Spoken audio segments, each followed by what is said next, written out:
Bienvenue dans Le Financier, votre rendez-vous économique quotidien. Voici les titres. L'Afrique de l'Est reste la région la plus dynamique du continent en termes de croissance avec un taux estimé à 5,7%. Elle occupe la première place devant l'Afrique du Nord qui de son côté table sur un taux de croissance estimé à 4,9%. Flambée de dette au Nigeria, selon le budget, environ 1650 milliards de naira doivent être mobilisés, ce qui correspond à environ 4,6 milliards de dollars de dette. Un budget qui devrait creuser la dette du pays qui est passée à la fin de l'année 2018 à 67,8 milliards de dollars. Et en fin d'édition, nous ferons le point sur les marchés boursiers du continent.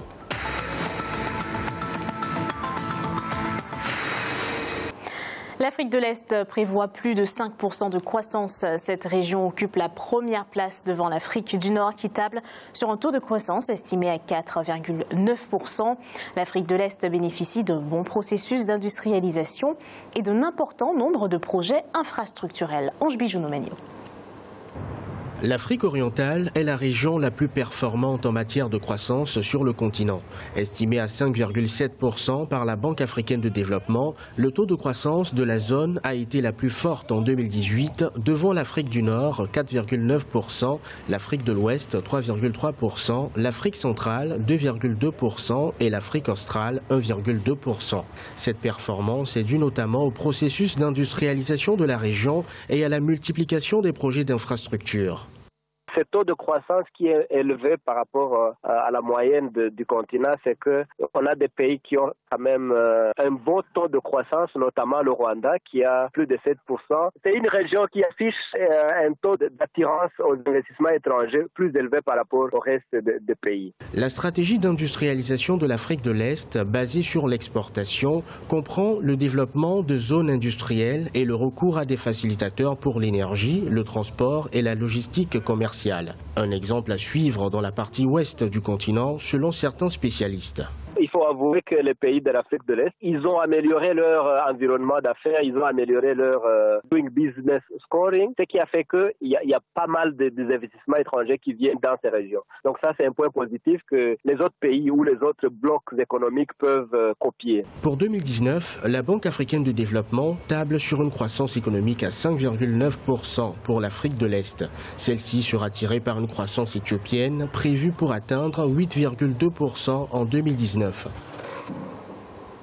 Les revenus touristiques sont en hausse en Tanzanie. Ils ont enregistré une hausse de 7,13% en 2018 par rapport à l'année 2017.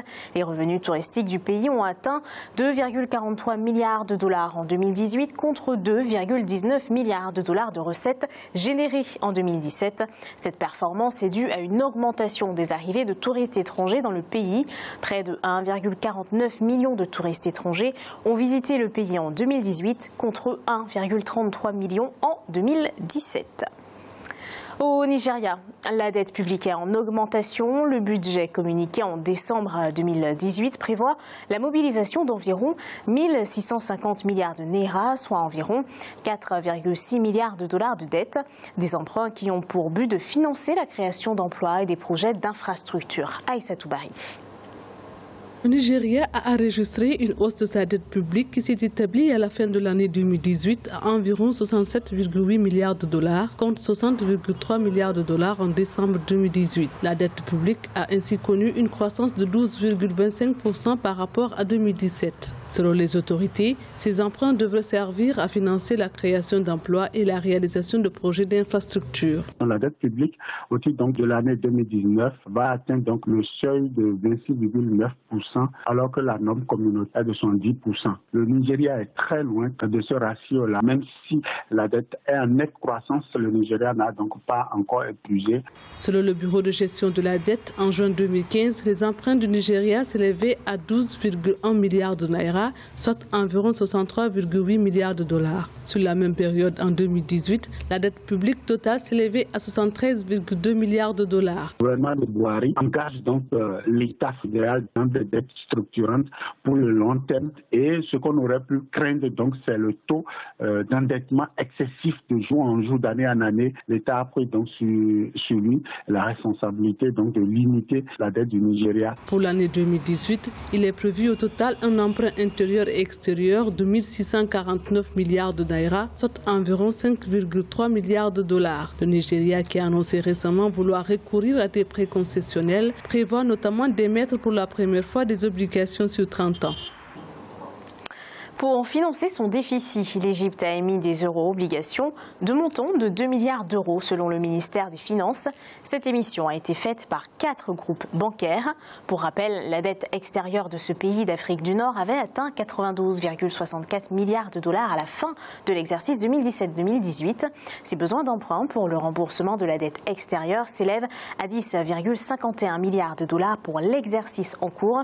Cette opération représente la dernière sortie de l'Égypte sur le marché international de la dette durant l'exercice 2018-2019, un exercice qui s'achèvera le 30 juin prochain. Les emprunts sont aussi à l'ordre du jour au Nigeria. L'Office de la dette a annoncé le 5 avril qu'il prévoit 5,3 milliards de dollars d'emprunts intérieurs et extérieurs en 2019. L'institution s'attend à ce que le gouvernement approuve un emprunt d'un total de 1 649 milliards de naira. La stratégie nigériane consiste à utiliser des emprunts externes à long terme obtenus à un taux relativement avantageux pour atteindre des objectifs précis pour 2019. Parmi ces objectifs figure la création de conditions favorables à l'emprunt pour réduire le risque de refinancement et d'augmentation des réserves extérieures. Écoutons Patience Oniha, la directrice générale du Bureau de gestion de la dette. La moitié des emprunts, soit 824 milliards de naira, proviendra d'emprunts extérieurs. L'émission de l'obligation répondra aux besoins des fonds de rente et d'autres investissements à long terme, tout en développant le marché des capitaux national et en réduisant le risque de refinancement du gouvernement fédéral. La gestion des risques associés au stock de la dette, afin d'atténuer les coûts de service de la dette, constituera un autre domaine d'intervention. Il est à présent l'heure de faire le point sur les marchés boursiers du continent. En Afrique australe et océan Indien, la bourse de Maurice était en augmentation de 0,41%. L'indice All-Share de Johannesburg progressait de 0,11%. L'indice de Nairobi enregistrait une baisse de 0,18%. Et l'indice du Botswana était stable. En Afrique de l'Ouest et centrale, la BRVM d'Abidjan était en hausse de 0,52%. L'indice nigérian perdait 1,53% et la bourse du Ghana gagnait 0,17%. Et en Afrique du Nord, la bourse de Casablanca était en baisse de 0,71%. L'indice égyptien était en baisse de 0,90% et l'indice tunisien gagnait 0,39%. C'est la fin de cette édition du Financiam. Merci de nous avoir suivis. On se retrouve bientôt pour un nouveau rendez-vous de l'économie.